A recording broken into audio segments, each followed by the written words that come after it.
नमो राघवाय। जय श्री सीताराम, जय श्री सीताराम। यह मैं अपने जगत गुरु जी चित्रकूट पीठाधीश्वर की भावार्थ बोधनी जो है हिंदी टीका, उसका पाठ श्रवण करती हूँ। आप सबको जैसा भी लगे आप कमेंट बॉक्स में लिख दिया करें। प्रसंग चल रहा है राम विवाह, बहुत सुंदर प्रसंग। मुदिता बदपते सकल सुते बधुन समेत निहार जनु पाए महिपाल मणि क्रियन सहित फलचार। तो क्या था, इतने सब उनको जब दशरथ जी को लगा कि मैं चारों फल में प्राप्त हो गए, तो विवाह संपन्न हुआ, लयकौर हुआ। और जनक जी ने अपनी जो मन के भाव थे दशरथ जी से कहा, दशरथ जी ने अपने भाव जनक जी से कहे। और सब कुल की जो रीतें होती हैं विवाह संपन्न होने के बाद, वो मैंने अगले ब्लॉग में बताया है। बहुत अच्छा प्रसंग है। राम विवाह जिस कोई भी सुनता है उसके घर में कभी सुख संपत्ति खुशियों की कमी नहीं रहती है। राम विवाह, शिव विवाह, ये हमारे मंगल ही मंगल करने वाले, इसलिए इन प्रसंगों को सुनते रहना चाहिए। सहित बधूटिनी कुंवर सबे तब आए पितु पास शोभा मंगल मोद भरी उमगे जनु जनवास। फिर जन्मासे में आ गए चारों भाई अपनी बहुओं को लेकर। किससे? सभी लोगों से जो बारात में गए थे उनसे आशीर्वाद लेने के लिए।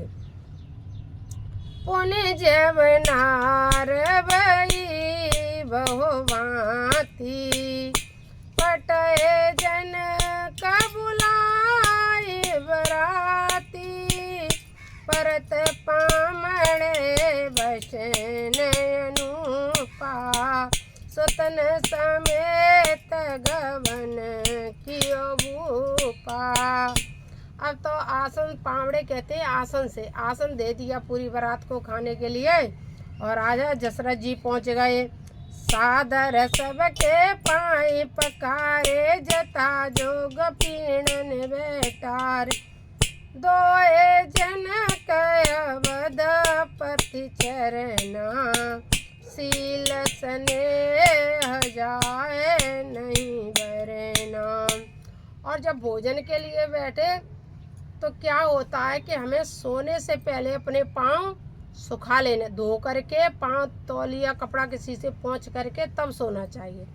और जब हम भोजन करते हैं तो वो सुख की कामना करने वाले लोगों को अपने पाँव गीले करके, पाँव धो करके ही भोजन ग्रहण करना चाहिए। तो जब जनक राज ने क्या किया, जितने भी थे अवधवासी सबके चरण धो रहे हैं। अब तो ये प्रथा तो तुम्हें शायद कहूँ यूट्यूब पे भी नहीं मिलेगी नहीं, क्योंकि ये प्रथा करने से तो न जाने कितने तो कमेंट आएंगे। क्या लड़की वाला छोटा था जो लड़के के पिता के पाँव धो रहा था, किस लिए धो रहा था? और लड़की खुद उस लड़के वाले से इतने मन में दूसरा भाव लेकर के उस घर में जाएगी कि उस घर को कभी अपनाएगी भी नहीं। वो ये कहेगी, हैं मेरे पिताजी को छोटा समझा, मेरे पिताजी से पाँव धुलवाए थे इन लोगों ने, यानी ये दिमाग में बात जाएगी। ये तो वही लड़की इस रामचरितमानस को पढ़े बचपन से और उसे ये ज्ञान हो कि जो रीतें होती हैं वह रीत की जाती हैं।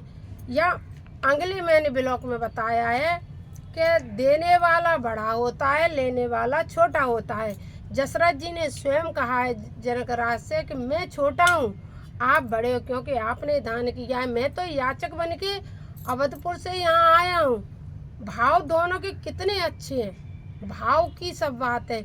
यहाँ भाव के लिए जनक राज दशरथ जी के पाँव धो रहे हैं और जमुना रो रही है आसन डाल के। अब क्या है पापा, सिस्टम है, चाहे लड़की को बाप कितनों ज़्यादा मत जाए तो लड़का वाले ने के जिना अरे कि अरे हमें इतना मिला।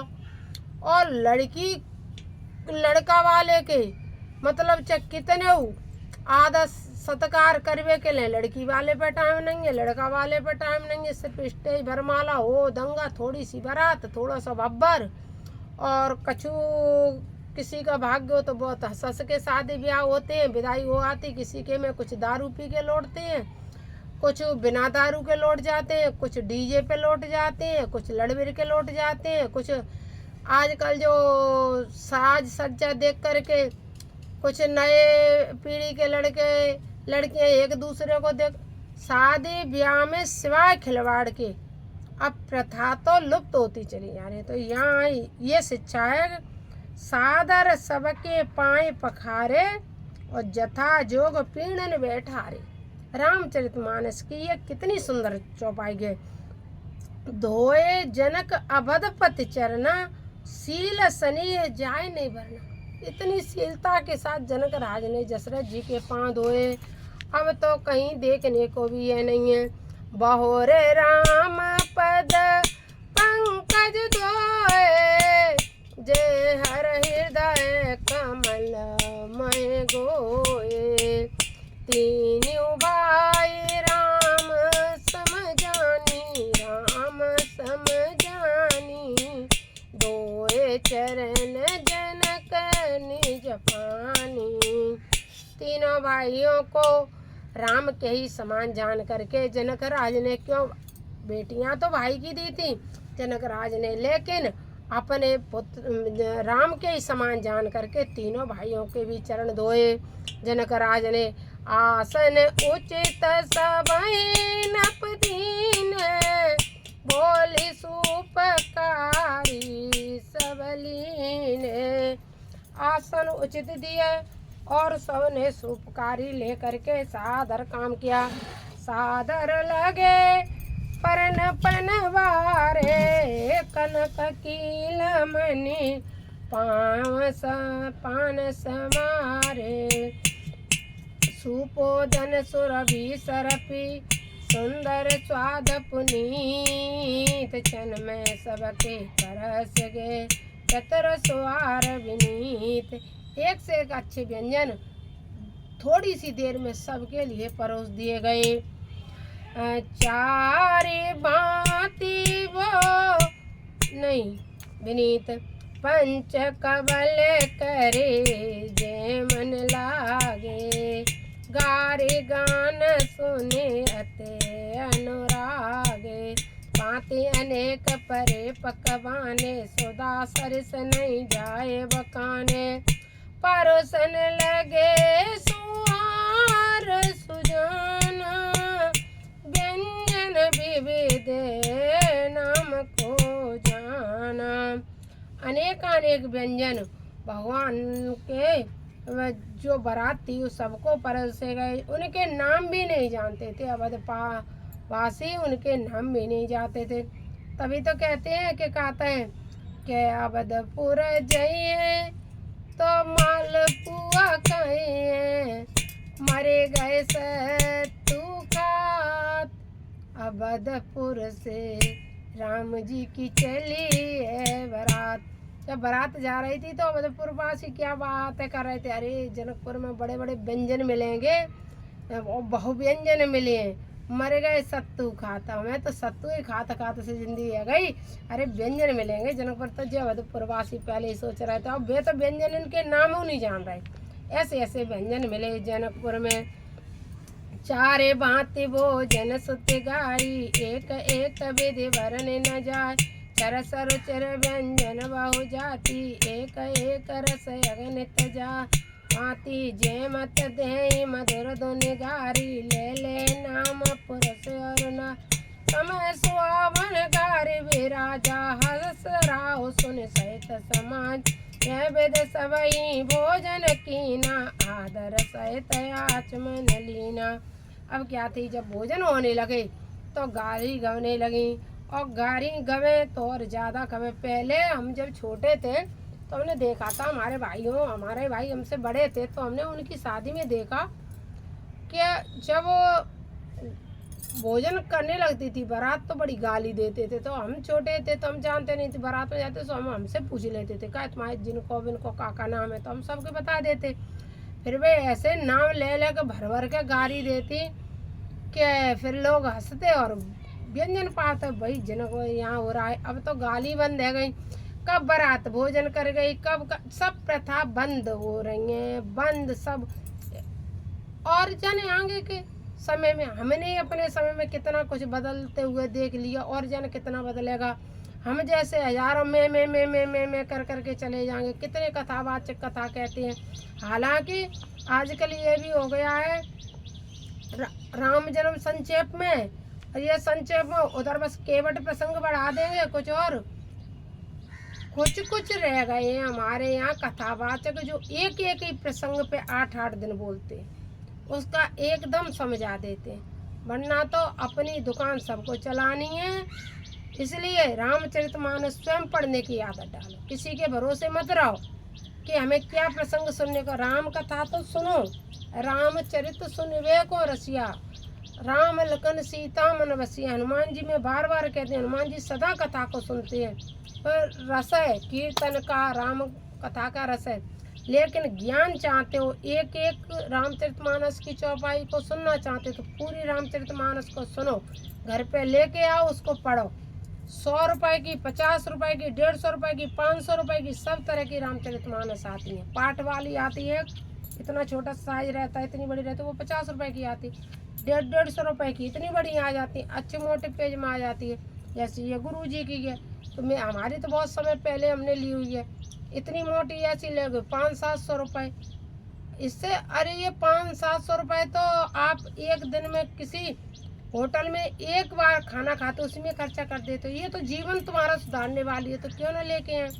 तो वही थी, आगे क्या देगा। तो नाम ले ले करके गाली गा रहे थे और कह रहे थे, बार बार एक ही गाली गा रहे थे।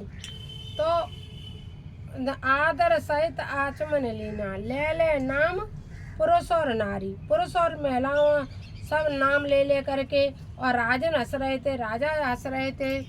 दे पान पूजे जनक दशरथ सहित समाज, दशरथ सहित समाज।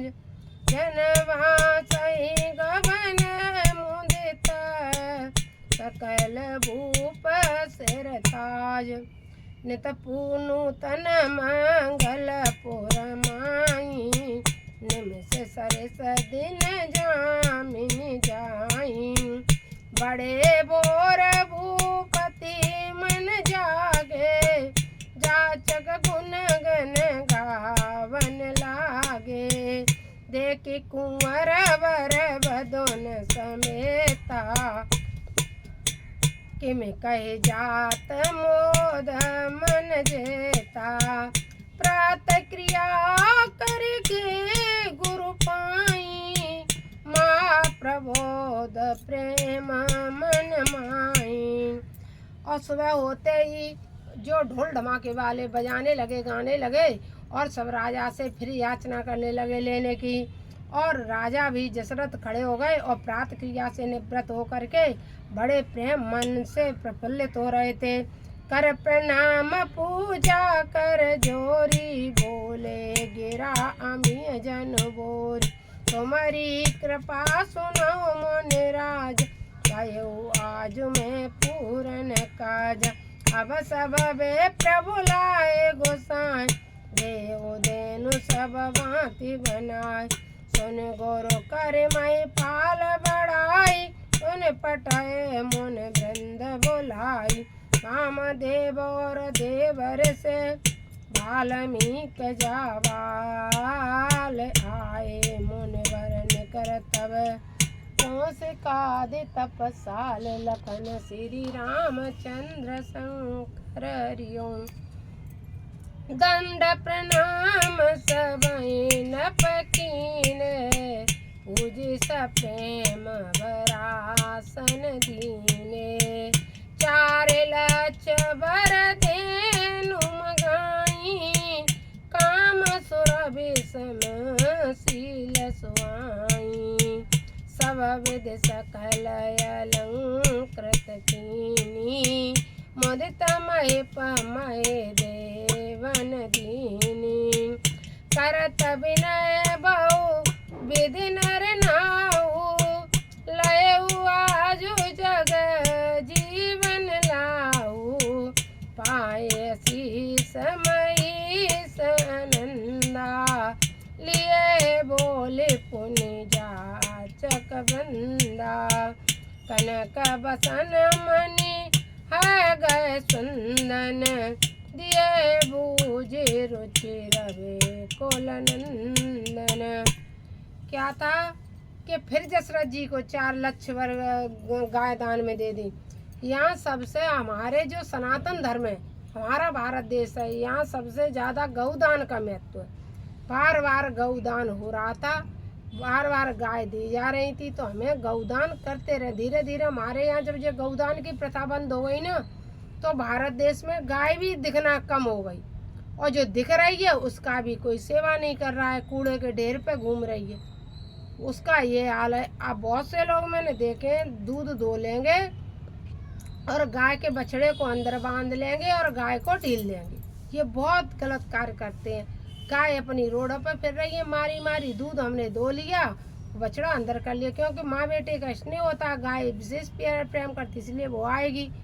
तो यहाँ अब क्या है कि शादी ब्याह में 4 लाख और करोड़ है गाय, तो कौन दे रहा है, किसकी इतनी सामर्थ्य है। 1-2 गाय है वो भी हम दान नहीं देते हैं, उसका भी हम दान नहीं करते हैं, क्योंकि अब कहते हैं को गाय राखे को बेका गज्ञा ले जाएंगे, बेगज्ञा को क्या करेंगे। बहुत से लोग तो जिका के टाल मटोल कर देते हैं, बहुत से लोग जिका दे आओ दे 100-200 रुपये गज्ञा को चुनो गज्ञा पके पहले भी नहीं तो रुपये ले लो, पहले ही दहेज ले लो, मत दे। ऐसे कई कारण ऐसे बन जाते हैं, लेकिन गौदान नहीं की जाती है।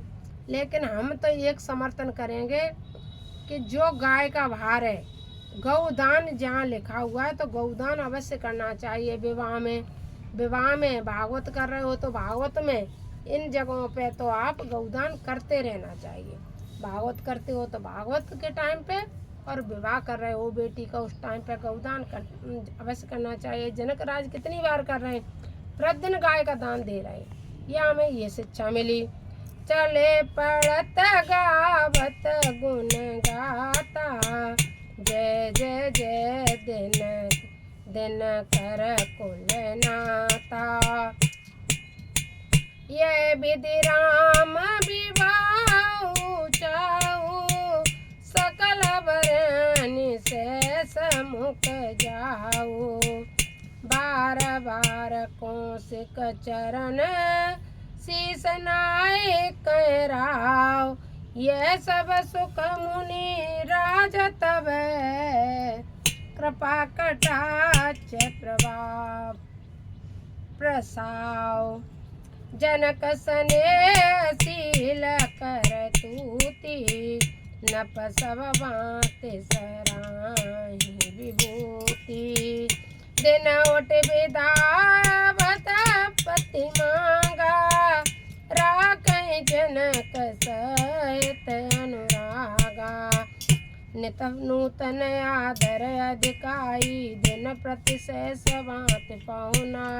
नित नव नगर आनंद उचाऊ, जसरथ गवन सुहाई न काऊ। विवाह भामर रीत नेग सब होने के बावजूद भी जनकपुर में प्रतिदिन नए उमंग होते थे, नए उत्साह होते थे, नया दिन दिखाई देता था। ऐसा जनकपुर रमणीक था। इसलिए अब दशरथ जी क्या था, जब विवाह संपन्न हो गए, सब कार्य हो गए, तब दशरथ जी विदा मांगते थे प्रतिदिन। लेकिन प्रतिदिन उन्हें टाल दिया जाता था और उनकी विदाई होना किसी को अच्छी नहीं लगती थी। और जब विदा अच्छी नहीं लगती थी, और विदा भैया राम सीता का विवाह है, भगवान राम की बारात 1 साल रही। कुछ लोग कहते थे कि 6 महीने रही, नहीं, लेकिन भगवान राम की बारात 1 साल रही थी। उसी अगयन में, क्योंकि सखियाँ टालती रहीं, कभी कहती रहीं कि फागुन में विदा न होती, होली खिली जाएगी। अब करे दिन आए गए, अब दीपावली है, अब जी क्या कहते कार्तिक नवेगो, अब चातुर्मास में 4 महीना विदा नहीं होगी, ऐसे करते करते अनेक बहाने लेते हुए सखियों ने और जनकपुर के लोगों ने 1 साल तक विदाई नहीं की सीता जी की। 1 साल विदाई रही तो क्या है कि बहुत दिवस बीते यही भांति जनु सने अरचू बंधे बराती कौशिक सतानंद तब जाई कहा विदेह न पै समुझाई अब जसरथ कहे आयुष देऊ जत बिछाणे न सकई स्नेहू भलई न तकई सचिव बुलाए कहे जे जीव शीस तिन नाए अवधनाथ चाहत चलन भीतर करऊ जनाओ भय प्रेम बस सचिव सुने विप्र सवास धराओ। फिर क्या था, जनक राज के गुरु कौशिक सतानंद आए। कौशिक जी ने बुलाया और सतानंद जी आए। उन्होंने जनक राज को समझाया कि विवाह कर दिया, दान कर दिया, अब बेटी पराई हो गई, इसलिए इसको विदा करना पड़ेगा। तब दशरथ जी ने कहा कि भीतर रानियों से कह दो कि जनक राज जाना है। दशरथ जी जाना चाहते हैं। दशरथ जी विदा की कामना कर रहे हैं, भीतर तैयारी इसलिए कर दो क्योंकि सब लोगों को ये लगने लगा था कि राम बाराती यहीं रहे। संपदा एक जनकपुर में तालाब है, आप जनकपुर जाना, एक जनक राज के पास एक तालाब था। वो तालाब जनक राज को प्राप्त था, उसमें आशीर्वाद था। तो जनक राज को ये आशीर्वाद था उस तालाब में से जितनी धन संपदा जनक राज चाहेंगे निकालते रहेंगे और दान करते रहेंगे और वह प्रतिदिन तालाब उनको उतनी ही मणि माणिक मोती सब कुछ देता रहेगा। तो जनक राज के पास किसी प्रकार की धन संपदा की कमी थी नहीं। तो उनके यहाँ चाहे दशरथ राज हमेशा के लिए रह जाते, फिर भी जनक राज के यहाँ कोई कमी थी नहीं। लेकिन बेटी को विदा करना ही पड़ता है, बेटी किसी के पेट में नहीं समाई है। या तो बेटी को ससुराल में भेज दिया, वहाँ रहने लगेगी प्रेम से, तो वहाँ बेटी रहेगी। यदि वहाँ बेटी नहीं रही, लड़ाई झगड़ा हो करके आ गया, तो इस युग में तो ये है, तो उसका आपको कहीं दूसरी जगह विवाह करना पड़ेगा। हालांकि सनातन धर्म में एक के ही साथ बंधा जाता है, उससे हमारे 7 जन्मों का रिश्ता होता है। लेकिन समय के अनुसार सब कुछ बदला है, तो इससे कि अच्छा बेटी कहीं रास्ता भटके, अनेक दुराचार में फंसे, इससे अच्छा कि हमें यदि बेटी का तलाक हो गया है, जो नई प्रथा जो लोगों के मन में, इससे अच्छा कहीं विवाह होना ही उत्तम है। ऐसे तो जो है उसी के साथ। सबसे पहले मैंने और भी ब्लॉग में कहा है कि बेटी को इतना दृढ़ निश्चय करके समझा के, अपने आप को समझा के ये समझ लो कि अब हमारे लिए बेटी चली गई, ज़्यादा नहीं, बस बेटा ठीक हो, इससे ज़्यादा कुछ नहीं। सास ससुर किससे बात करो, सबसे करो, खेम चैम पूछो। जो लोग बेटी को बार बार दिन भर में 4-4, 6-6 फ़ोन लगाते हैं, कभी बहन का फ़ोन, कभी भैया का फ़ोन, कभी मम्मी का फ़ोन, कभी पापा का फ़ोन, कभी इनका फ़ोन, कभी उनका फ़ोन, अनेक फ़ोन आते रहते हैं। बेटी फ़ोन पे लगी रहती है, गृह कार्य देख नहीं पाती है, इसलिए कभी सास ससुर या घर वाले कुछ कह देते हैं, उस कारण परिवार में अनबन शुरू हो जाती है। बेटी भी उस घर को अपना मान नहीं पाती है, वो भी अपनी बहू को बेटी मान नहीं पाते, तब तक लड़ाई झगड़ा शुरू हो जाते हैं। और इतने लड़ाई झगड़ा होते हैं कि शादी के 1-2 साल ही बाद कोर्ट कचहरी में खड़े होते हैं हम तलाक के लिए। फिर तलाक चलते हैं, कई लोगों के तलाक चल के रिश्ते टूट जाते हैं, कई लोगों के तलाक चलने के बाद फिर रिश्ते जुड़ जाते हैं, फिर प्रेम से रहने लगते हैं। लेकिन जो भी है, तलाक नहीं हुई और रिश्ते जुड़ गए, भगवान का बहुत अच्छा आशीर्वाद है और ऐसा ही होना चाहिए। क्योंकि तलाक में जब पैसा खर्चा होता है तो लड़के वाले की बुद्धि ठिकाने आ जाती है। जब उसको गर्मी भरी रहती है ना पैसे की, हम तो बहू को तलाक दे देंगे छुट्टी, या लड़की वाले को जो भरा रहा था सबकी गर्मी शांत हो जाती है।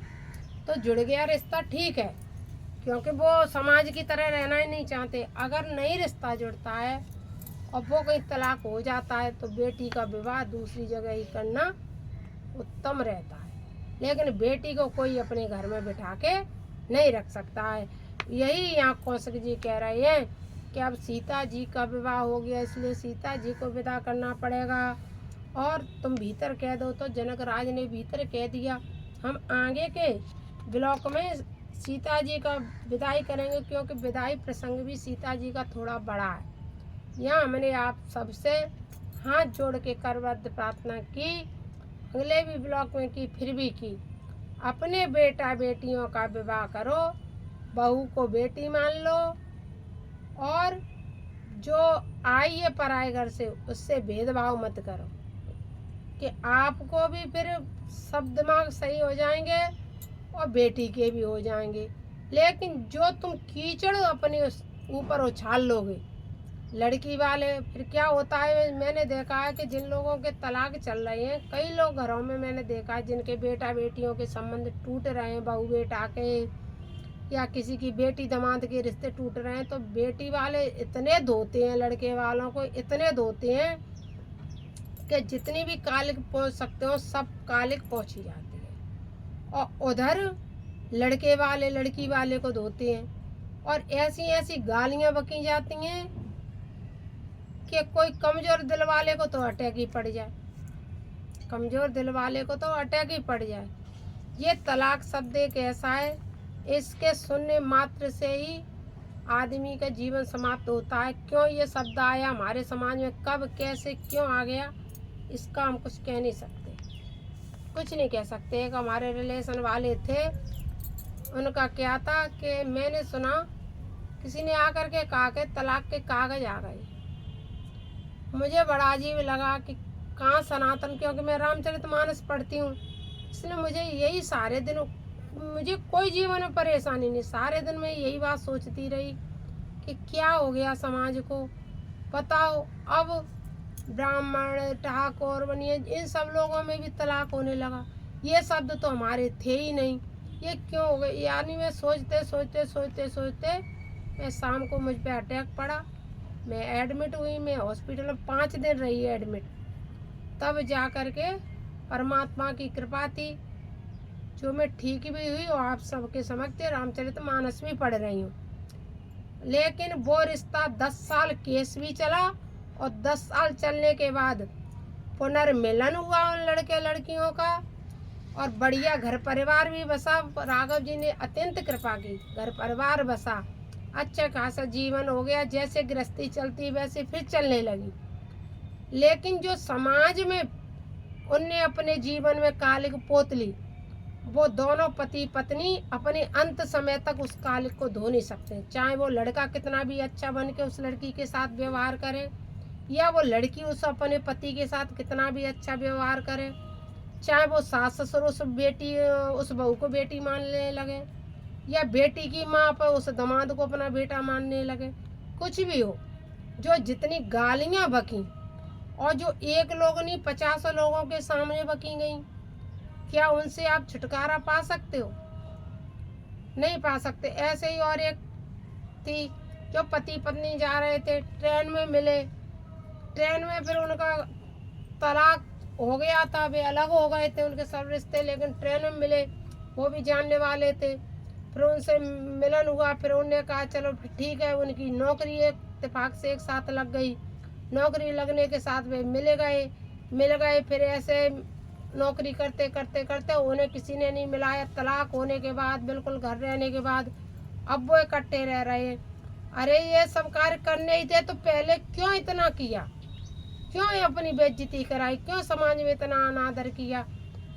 अरे इसलिए यह शिक्षा है कि आगे जिन लोगों के नए घर बसने वाले हैं, नए विवाह होने वाले हैं, वो लोग अपने बेटा बेटियों को, अपने लड़का बहुओं को इस शब्द से, अनहोने शब्द से बचा करके रखें।